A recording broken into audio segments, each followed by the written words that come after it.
Hey, howdy. It's time for some more Peggle. And along with that, I have some truly ridiculous stories to accompany it. But before we do anything, let me make sure that the freaking music is turned down because it was way too loud last time. That should be good. And Cinderbottom's music is always way too loud on top of that. So, weird stories.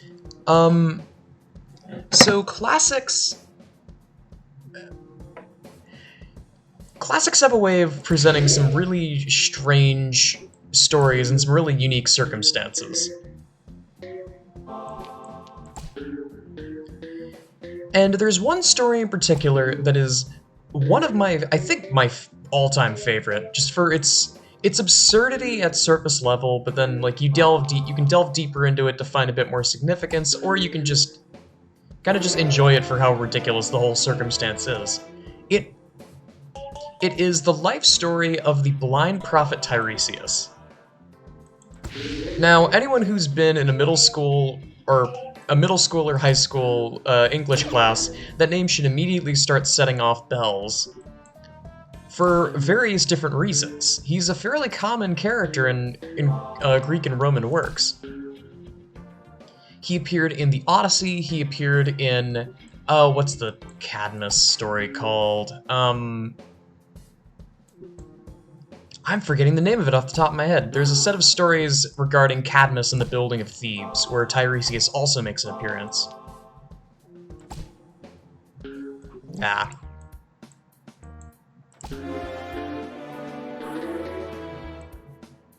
But, obviously the Odyssey, Oedipus Rex, and Antigone, he appears a lot.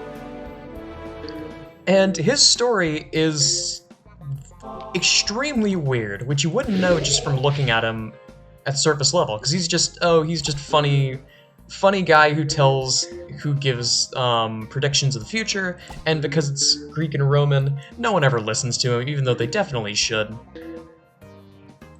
That might just be a tragedian thing, but it feels more in line with just Greek and Roman mythology in general. Characters like Electra, who have the power of seeing the future, but no one believes them, so what's the point? Only a select few have a version of prophecy that people actually pay attention to, like the Oracle of Delphi. But anyway, Tiresias himself. Man, what a weird story this is. So, the story begins with Tiresias walking along the road one day.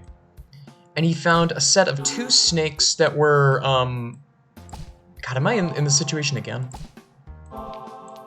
Two copulating snakes. There we go. And by copulating, I mean what you think I mean. Out of disgust, he struck the pair of snakes with his staff. Now, this is you generally don't want to piss off the goddess associated with sex. Because, I mean, there's generally two. It depends on what I mean by sex. If I mean just like sex in the objective sense, then that would be Venus. But sex in a more natural sense and things like marriage, that's Juno. You do not want to piss off Hera. Under any circumstance, you do not want to piss off Hera. She will make your life hell if she wants to. And this was not the worst punishment in the world, but it was still certainly a punishment. For his crime of interrupting snake sex, Tiresias was transformed into a woman. Yeah. That makes sense, I guess. And so he lived on as a woman for 7 whole years. In that time, he got married. He got married to a man, had several children, one of which inherited his power of prophecy, and generally lived a pretty happy life for a guy who had been cursed. I mean, I guess it was only really a curse in theory.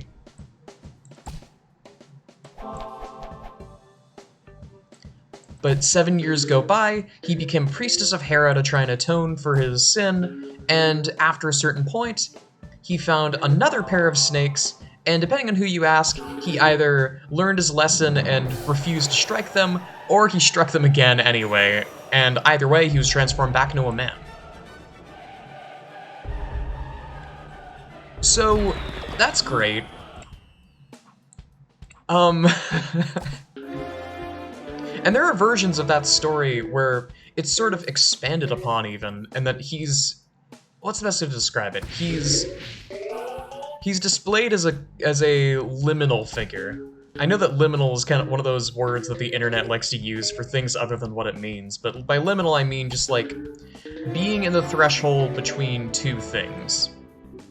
So not just between being a man and a woman, but also other sorts of dichotomies in terms of Greek and Roman history. So things like between the underworld and the above world, and between piety and impiety, and stuff like that. Now, it's an interesting sort of expansion. I'm not sure if it's true to the original myth, but to be frank, I don't know the original myth because, you know, ever since a certain short Frenchman burned the Library of Alexandria, we don't have much to go off of in terms of the originals. Which is a little unfortunate, but whatever, we have enough to work with. What I was saying before, he sort of is part of the reason why he's depicted as such a wise figure, all things considered. Because this was, I mean, obviously, this was before the modern era and trans rights and all that. This was a wholly unique experience that only Tiresias and a select few characters of Greek and Roman myth had been able to achieve. So Tiresias from then on was depicted as a very wise man. So wise, in fact, that he was called upon by the gods themselves to settle a dispute. In fact, it was a dispute between Zeus and Hera. Now, this is another dispute this is another part of the story that's kind of disputed. I'm gonna pick my favorite until that. I am floundering.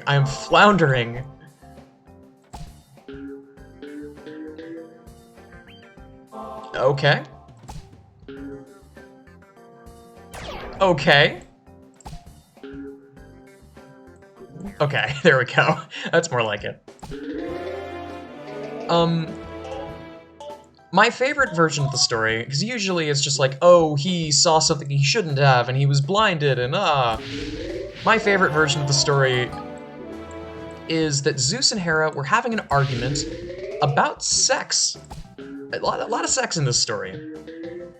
They were having an argument over who got more pleasure out of sex, because in the eyes of the Greeks and the Romans, I don't know the specifics, to be frank, but it was something along the lines of how getting excess sex, in air quotes, was seen as impious. Which, I mean, doesn't make a whole lot of sense, but, you know, you do you. You do you, ancient Greece and ancient Rome. So they called upon the man who had the most experience with the subject, Tiresias, for he was the only man in Greece who had lived life as both, and has. The implication, yes, is that Tiresias fucks.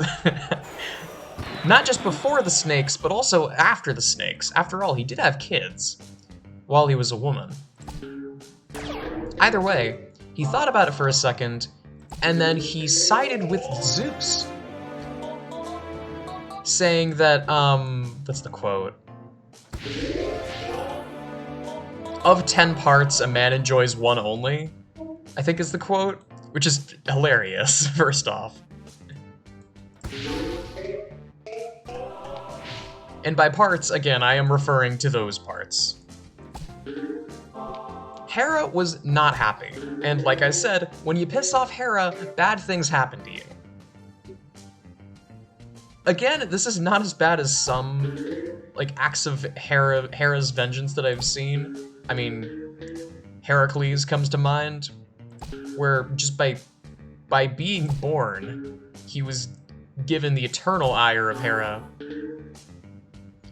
And even after doing all of the stuff that he was supposed to do anyway, Hera cursed him to kill his wife and kids, basically just to be spiteful.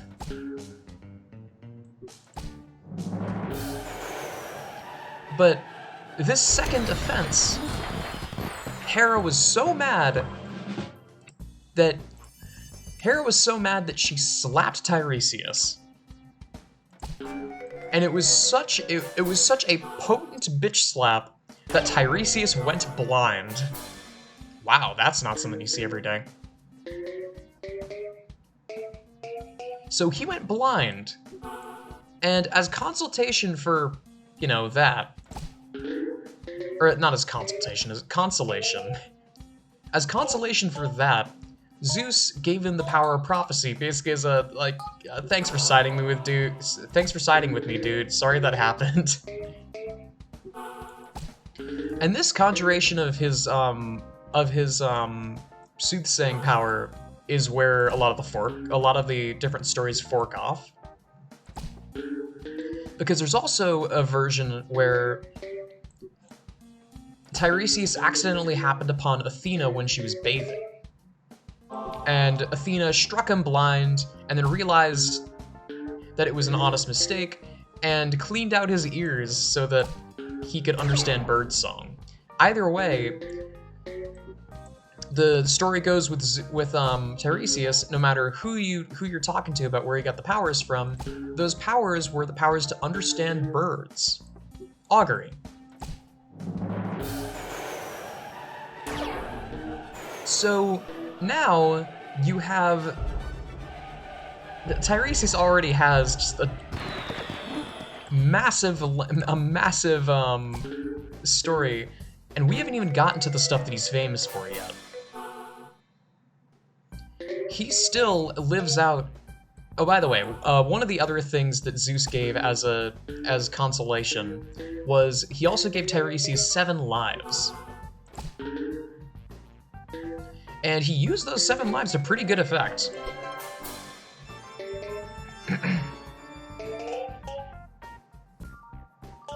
And he appeared in many stories from then on. He appeared in the Odyssey, he appeared in Oedipus Rex, he appeared in Cadmus's batch of stories about the founding of Thebes.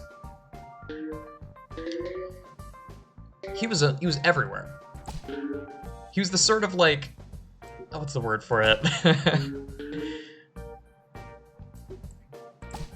He's like a recurring character in a Marvel comic where he just shows up in myths sometimes. He's like Hercules in that regard, where he kind of just shows up sometimes, and the audience gets to soy jack point at the screen and say like, "Oh my God, it's Tiresias! I know that guy."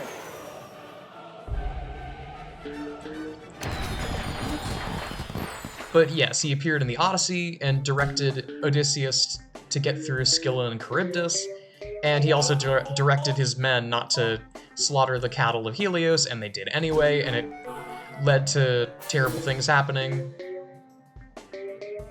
He directed, I don't believe it was Cadmus himself, but it was, I believe, Cadmus's relative. Not to disrespect the god Dionysus, and he did anyway, and another god that you never really want to piss off is Dionysus, because Dionysus is not a very scary god himself, but his followers are. There's a whole set of stories called the Bacchae that are just about, well, Bacchus. It's about Dionysus and his followers. And I think it was actually that same set of stories I'm thinking of that had Cadmus in it. Dionysus, in response to being disrespected, he was in the process of a Bacchic orgy, basically.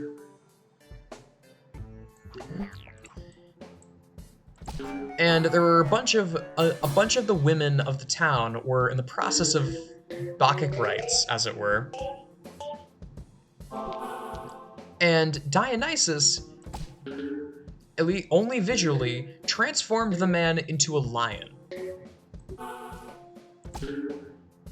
So when he went over to talk to his mother looked at him, saw a lion, and called over to her fellow very drunk women, "Hey guys, look, it's a lion, let's go kill it." And then they proceeded to tear him limb from limb. So yeah, no one listens to Tiresias, but they probably should. As for Oedipus and Antigone, for Oedipus it's kind of used more for dramatic effect than anything. It's like, oh, fate is never changing. You can't do anything to stop fate, even if you wanted to. I know I wanted to. But, with Oedipus, it was like, yeah, I'm gonna tell you what's going to happen, and, congratulations, it still happened. It's not necessarily that Oedipus didn't listen to him, so much as even if Oedipus had listened to him, it would have happened anyway. Antigone is the one where that really shines through, because Antigone is another story that, like, I feel like more people should read it. It's sort of it's the older brother of the Odyssey that less people talk about. Not the Odyssey, the older brother of Oedipus Rex that less people talk about.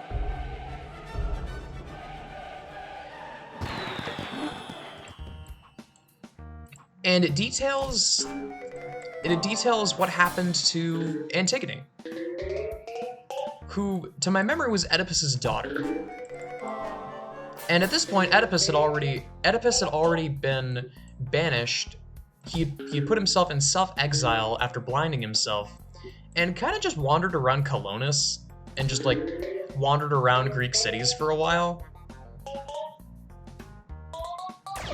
But as for everyone back home, Creon, who was Oedipus's advisor, became the ruler of Thebes. And I don't know why I'm saying ruler like it's an evil, terrible thing. He was now the ruler of Thebes.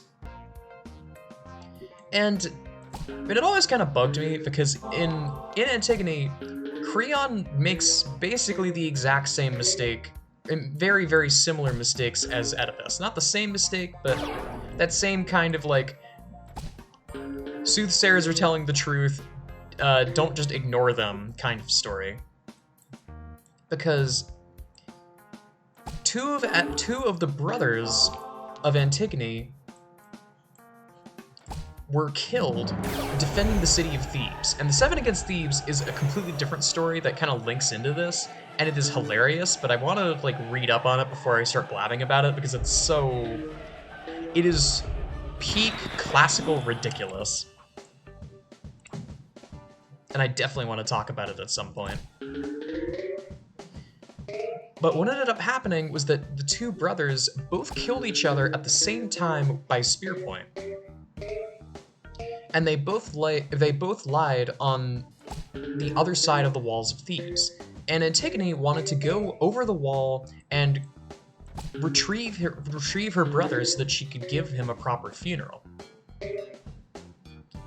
Now, this seems, I mean, it's respectful and sentimental, but it actually held a very real value for the Romans.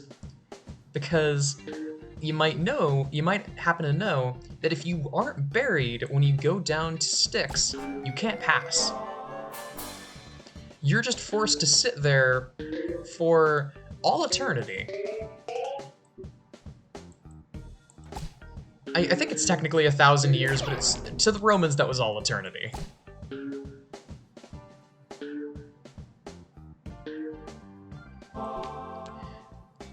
So Antigone wanted to go out and, like, basically save him from an eternity of purgatory. And Creon was essentially trying to strong arm her into not doing it. It was like, oh, why are you doing this? Why do you give respect to the enemy? Because her brother was, the brother that she wanted to bury was fighting against Thebes. So in the eyes of Creon, by giving him the right of funeral, she was disrespecting the enemy, which a lot of people in that time period really didn't want you to do. and she was threatened with exile and death and all that, but then she kind of just ignored them and did it anyway. Which, I mean, slay. There's not really much else I can say to that. Hell yeah. Her punishment for doing that was being locked in a cave to starve, basically. They just found this dark cave, pushed her inside, and kind of just left her there. And while she was in the process of being starved, Creon was approached by Tiresias, and he pleaded with Creon to let her go, with the logic that if he didn't, great tragedy would befall Greece and Rome.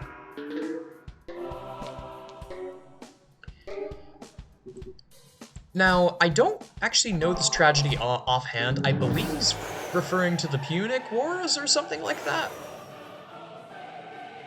No. It was Dido that was referring to the Punic Wars, right? I think this is referring to some other tragedy. Like, it was some great Greek plague. Because this was still... I keep mixing up Greek and Roman. This was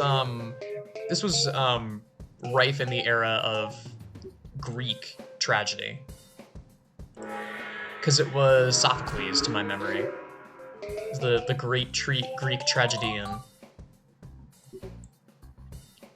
And, as you might be able to guess, Creon promptly ignored him, starved her to death, and yeah, whatever tragedy that was going to happen ended up happening.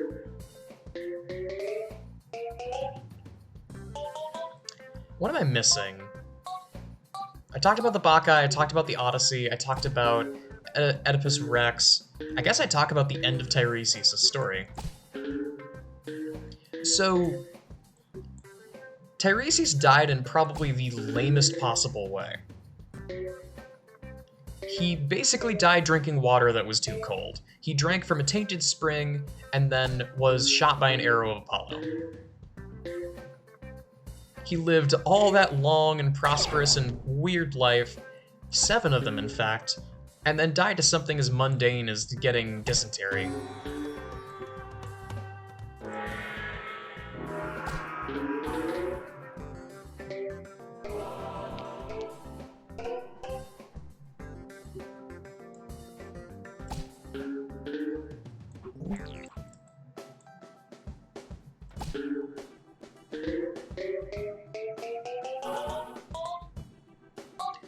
And he sunk down to Asphodel, and then from there, well, you already know.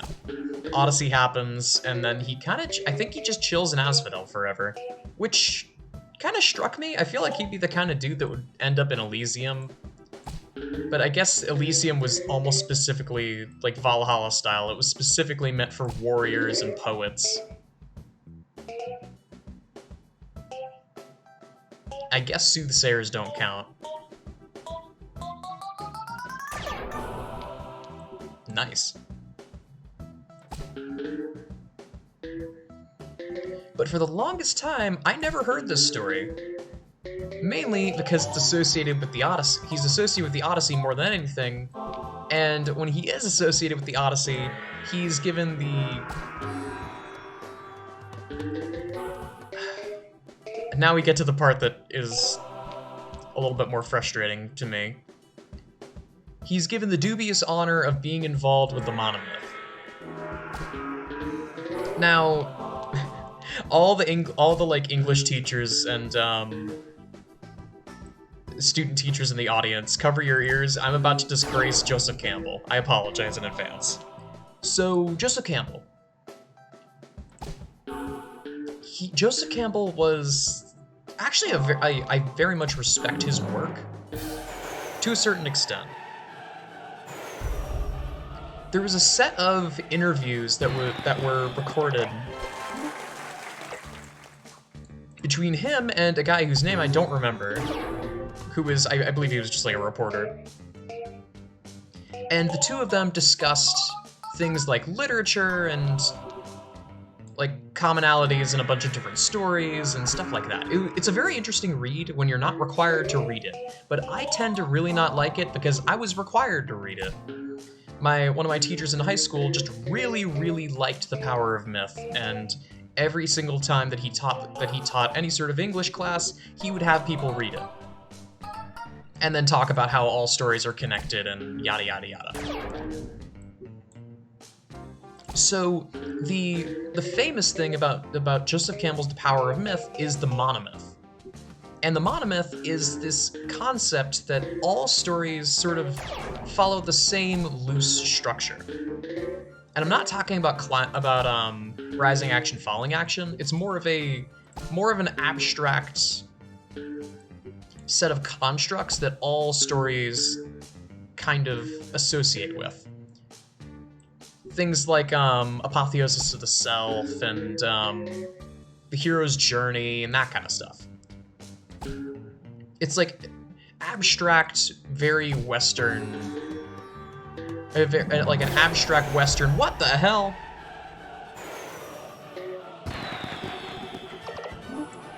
It's like an abstract Western way of storytelling.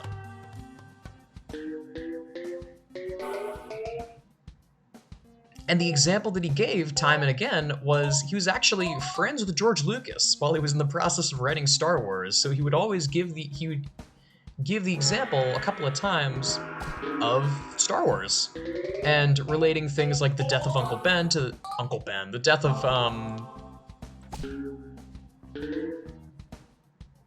death of Obi-Wan Kenobi. I don't know why I said Uncle Ben. The death of Obi-Wan Kenobi to the death of the Mentor, and what else was there? There's some, I actually forget what the equivalent of apotheosis of the self is. I think it's when he turns off his tracking device because a little voice in his head told him that it would be funny if he did.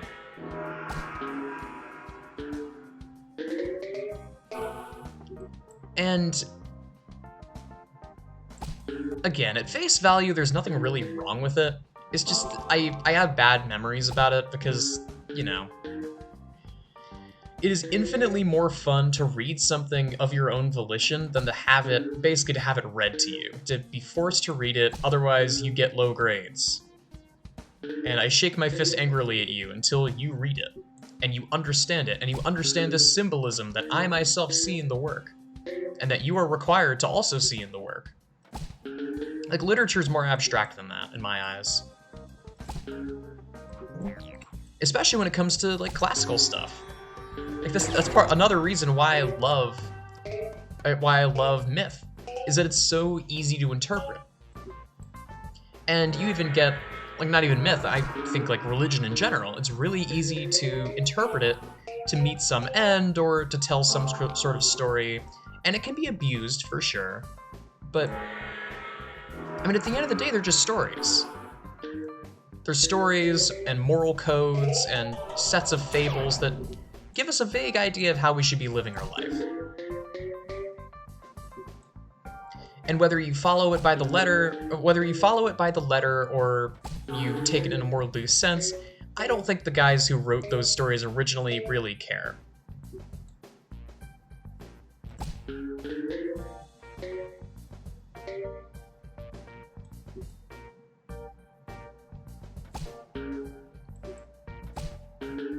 But going back to what I was saying about, like, reading a book because you have to and hating it, I had a bit of an inverse thing where I ended up reading... There was this bookshelf on the side of the wall when I was in 10th grade, and I would just flip through and read a bunch of the books there because I was bored out of my skull. And a book that I ended up finding was Things Fall Apart, by Chinua Achebe, I believe. And it's a great book. I actually very much enjoyed it. I didn't really care about looking at, like, how the symbolism of certain events or certain characters. I kind of just read it and took it at face value, and I very much enjoyed it. Now, do I see the things like how it was written almost in spite of Heart of Darkness? I do see stuff like that.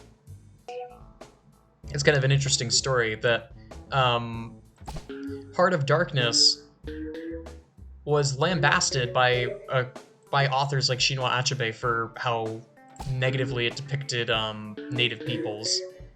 That he goes into the heart of the forest and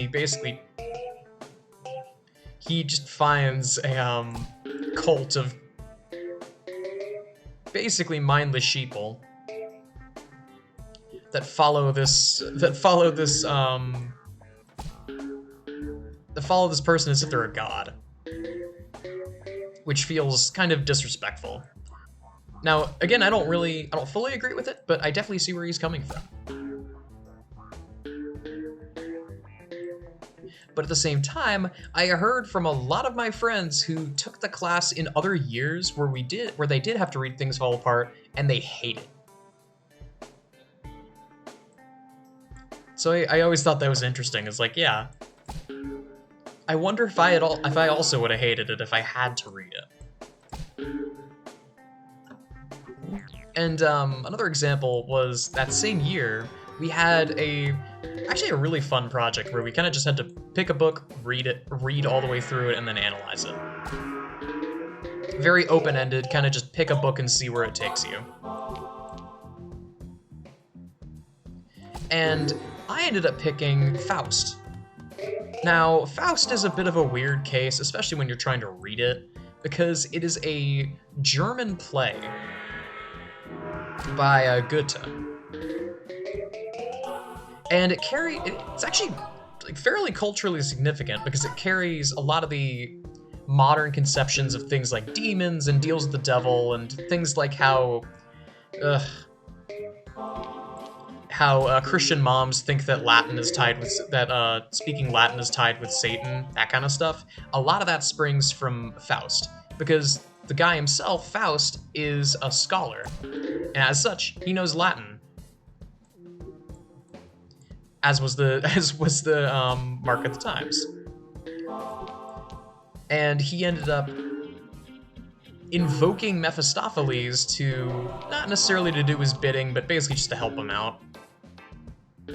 And to shadow him. I don't remember if it was for a specific purpose at first. I believe he just summoned it because he knew that he could. And Mephistopheles kind of just follows him around. And it is almost like Death Note for a bit, where it's just like normal dude and also a demon. He doesn't like Mephistopheles doesn't like apples quite as much though, which is sad.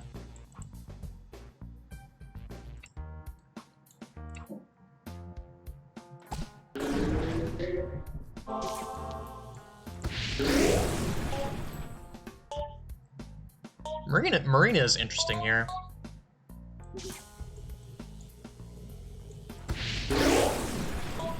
But it makes me, I mean, speaking of books that you're required to read, it makes me sad that both, when the Odyssey is taught, it's taught in a very rigid, this is how it has to go, this is what Greek epics are required to do kind of way. And it also makes me sad that a lot of schools just don't teach the Odyssey at all, increasingly so these days. I feel like it's important. I feel like it's important to read, like, the Odyssey and the Epic of Gilgamesh and stuff like that, just to see, like, yeah, people used to write stories back then. Here's how they write them then, here's how they write them now. When you really think about it, the style of writing really hasn't changed that much. There are different methods and different weird, like, the invocation is basically completely gone. Because, what's the best way to describe the invocation? In older epics, there was this practice of essentially your own words were not worth very much, so you would invoke a god so that your words carried more credence. It's difficult to describe, but it's the reason why in a lot of Greek and Roman epics they invoke the muses, and it's the kind of thing of like someone saying like, "Hark" or "Behold, I'm about to tell a big story. Gather around, everyone." And I was just talking about Gilgamesh. For the longest time, the very first word of the Epic of Gilgamesh was completely untranslated. No one knew what the hell it meant. Quiet. It was like I forget the spelling. It's like HWAE together T. Quiet. And if I recall correctly, it is also an invocation, just not in the same way as the Greek and Roman case, but it's still an invocation of like more of like a gather round, everyone. Behold, the Epic of Gilgamesh. This is what he was.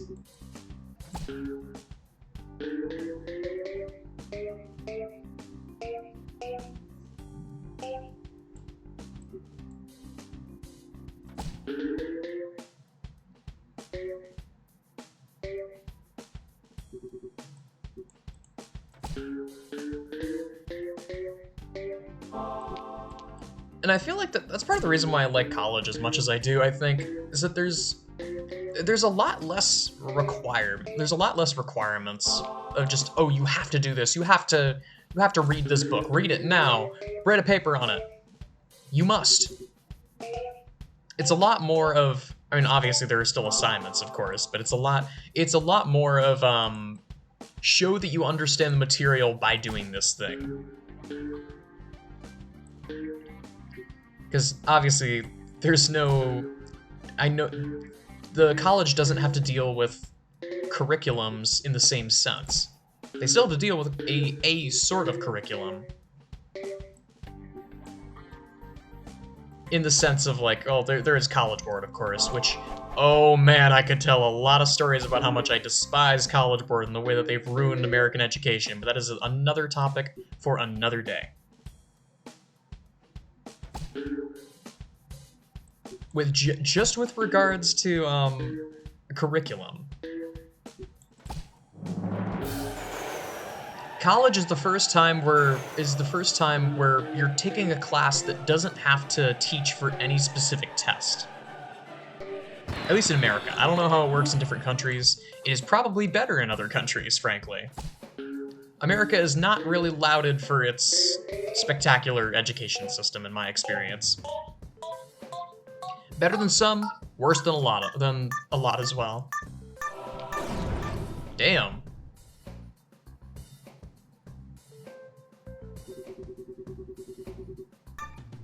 Oh. Hey. Excellent.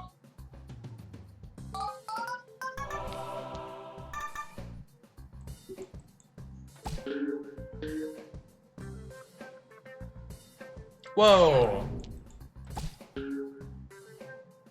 Wow. Okay. I see how it is.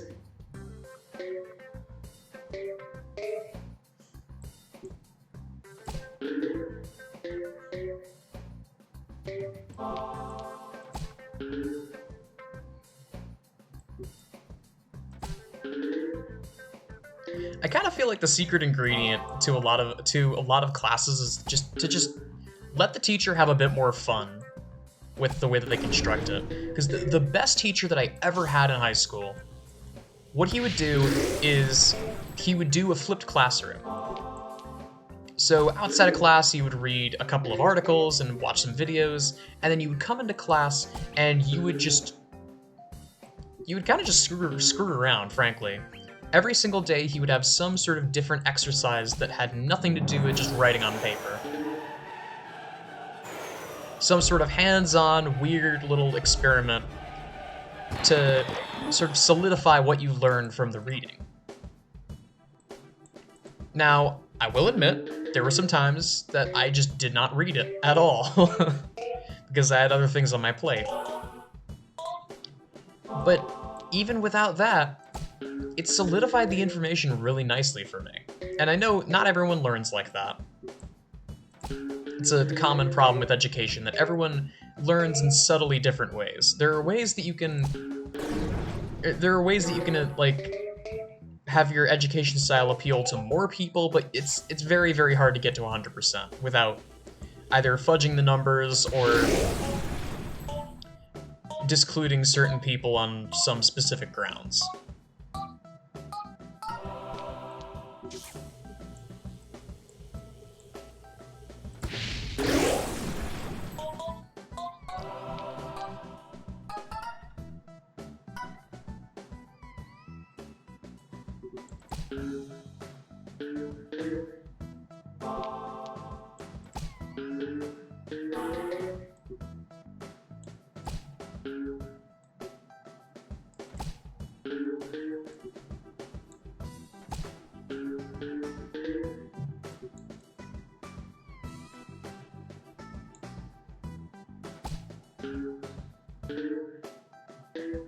Oh? That cinches it.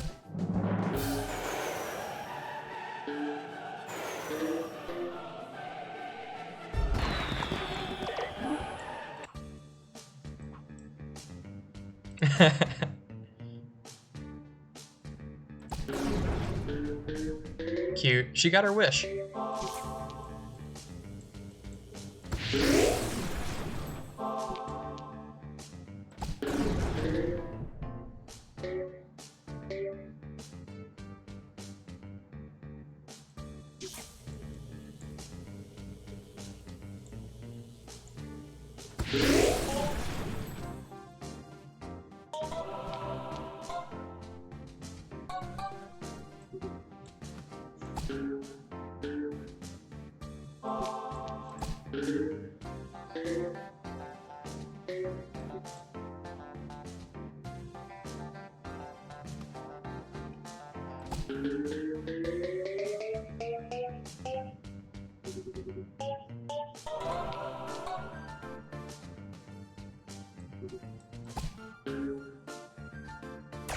Ooh.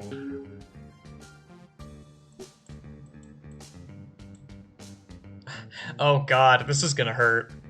Maybe I try and go for free balls.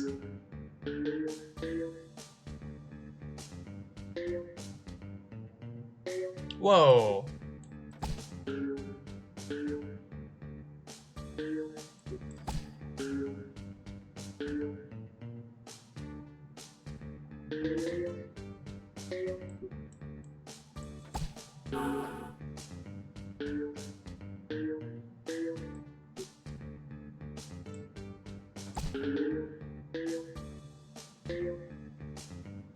Oh.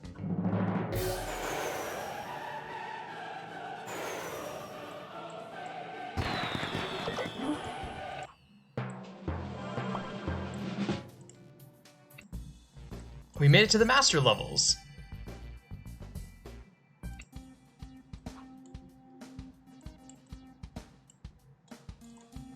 Is there a way to, like, see the level?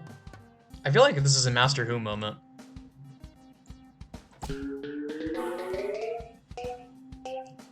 This really reminds me of the big electric wheel from Little Big Planet 1.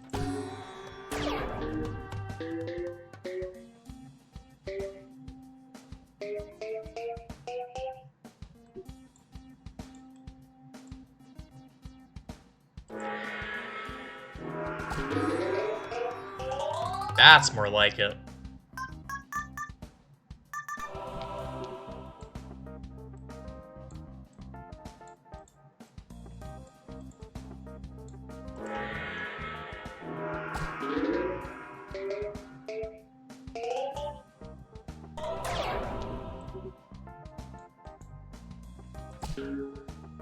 Ooh. The poke.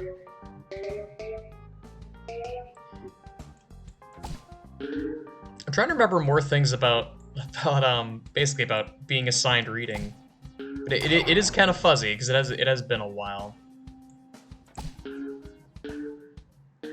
Something else that comes to mind is Shakespeare, Romeo and Juliet, because interesting fact: if you are reading Romeo and Juliet and you're attributing it as this grand, like, oh, it was the first great tragedy. I don't want to say you're reading it wrong, because, of course, that's not how literature works. Everyone reads the same literature in different ways. but it seems most likely that it was written as a satire.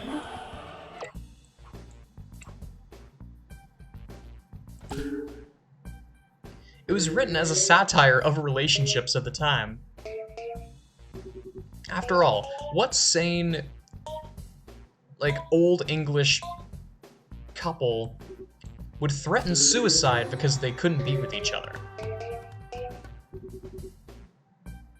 And it's intentionally overblown, like, oh, I almost said the Montesquieux, the Capulets and the Montagues, that the feud has been going on forever. Why? I don't know.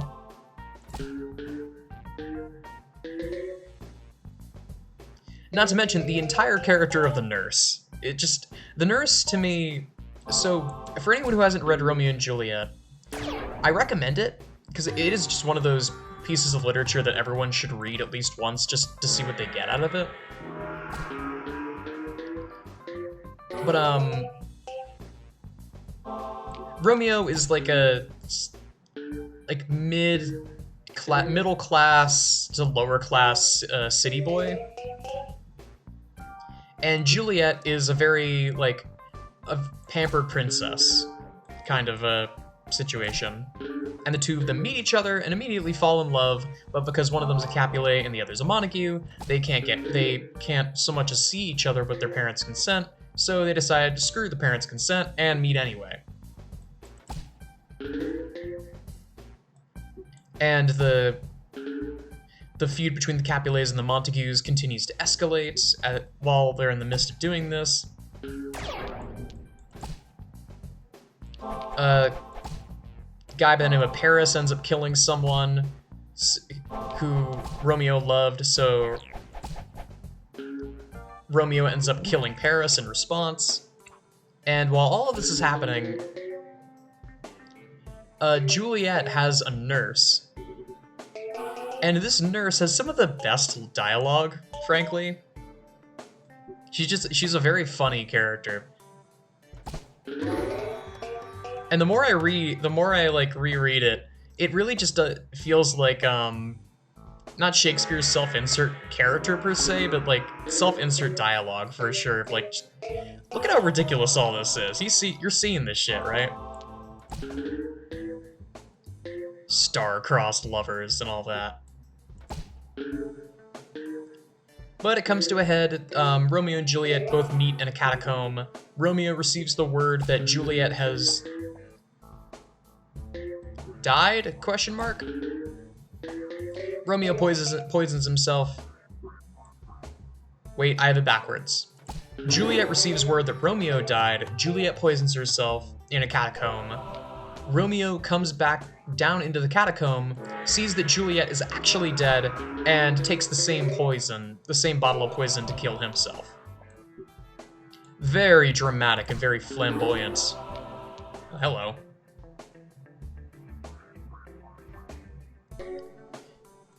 And I gotta do more things. I gotta read through more Shakespeare. I wish I had all the time in the world to do these things. I wish I had no responsibilities on top of that, so I could do all of these things, but unfortunately, I am not in that position, and I don't think I will be in that position for a while.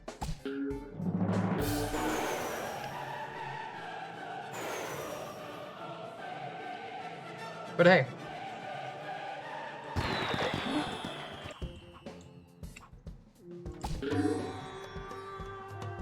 If you're sitting here watching this, you're a contributor to one of the ways that I can stop caring about things, by this channel potentially blowing up and me doing this for a living.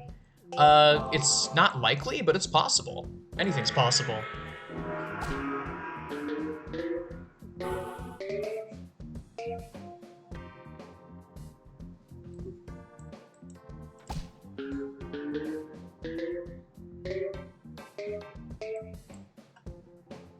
I'm just happy that I wasn't in the middle of developing a game or anything when the Unity thing happened, though, because that was another one of the things that I've always wanted to do is make games, and I know that's like that really is like this generation's equivalent of being a rock star. It's like, oh, what do you want to do? I want to be an astronaut. I want to be a rock star. I want to make video games. I want to be a streamer. It's like, yeah, great. Congratulations. But I do adore the craft.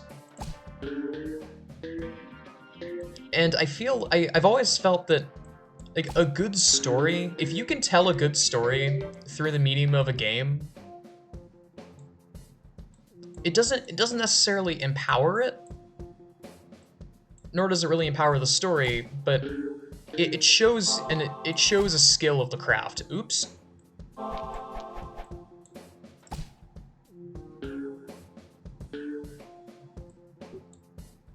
Okay.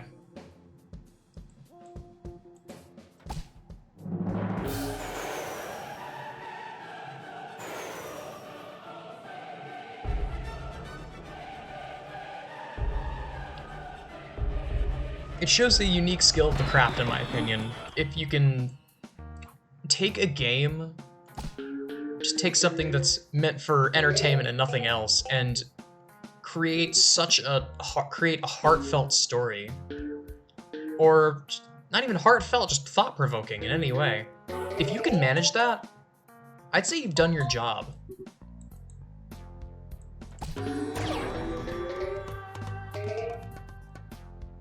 I will always support story-based games, regardless of their flaws, if they manage to tell a fantastic story in the process.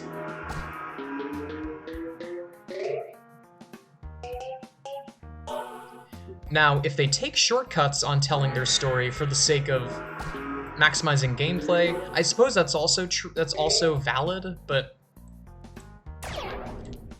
skimping out on either of the two for arbitrary reasons is just... it's unfortunate.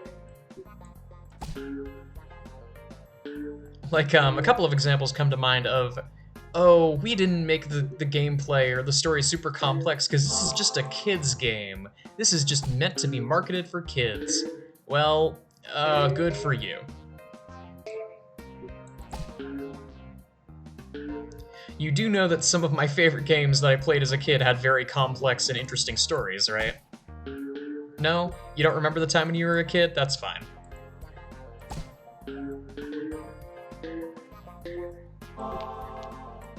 And, I mean, obviously Paper Mario does come to mind, and it's kind of hard for me to separate my logic from my rage there, because I was genuinely so hyped for both Sticker Star and for Mario & Luigi Paper Jam, and then both of them fell through as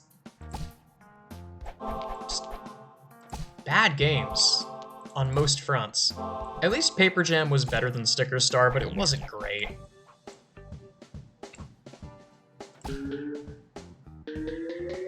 It still was very flawed and is by far the worst of Alpha Dream's catalog.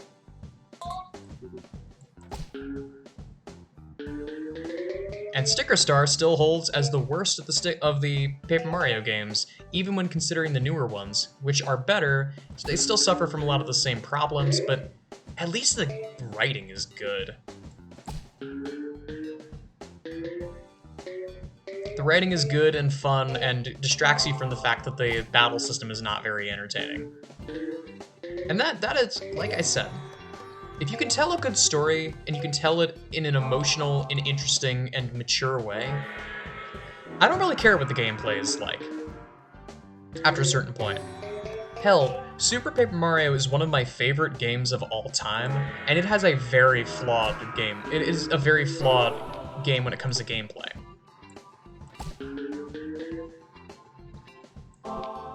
And frankly, I'm fine with that, because it managed to tell a good story along the way. There's a way to make this work.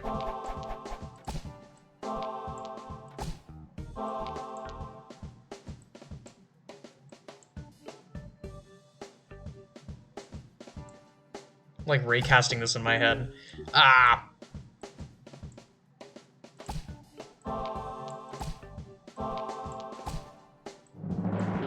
Yeah!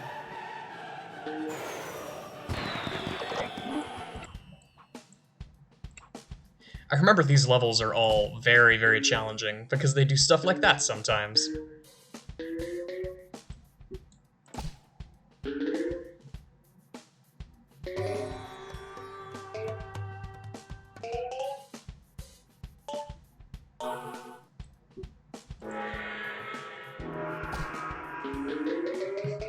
Next time I go on a wild tangent, though, I do want to talk about the Seven Against Thebes. That is a really, really fun story.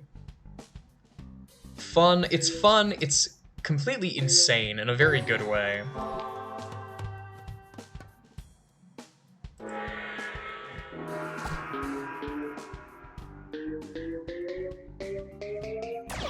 Wow.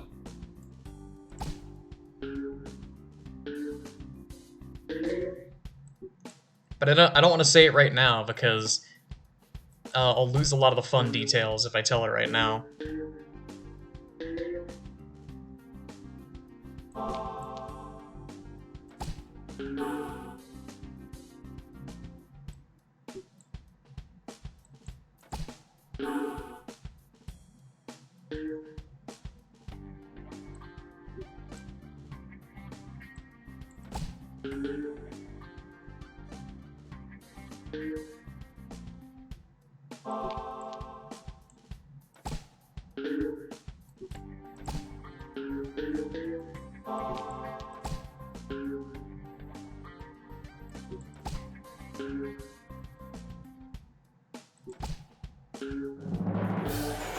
And there we go. I think that's every level in the game. Apart from the Plants vs. Zombies games, or the Plants vs. Zombies levels. And Spring Fever kind of thing. Yeah!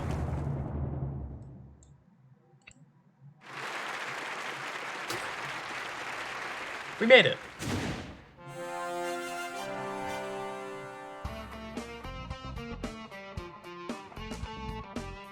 There's still more trophies to win. I'm not sure if I will win those other trophies, but thanks. Thanks regardless. And I mean, hey, if people want to see more of this game, I'd be happy to oblige. More just playing it casually and kibitzing in the background.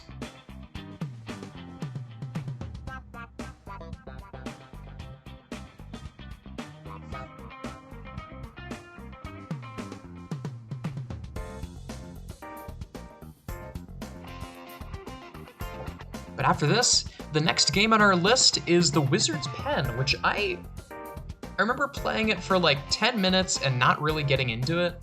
But now that I'm a bit better acquainted with point-and-click adventure games, maybe I'll have a better time with it this time. You never know.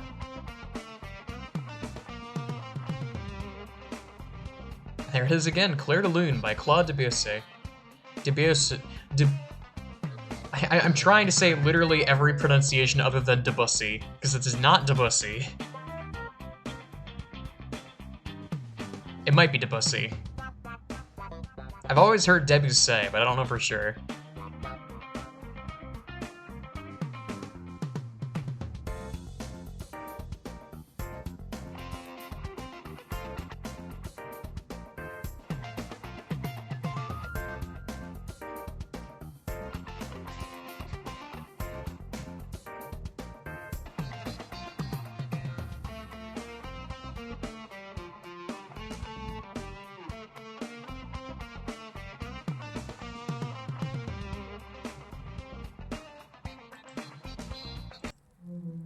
We made it.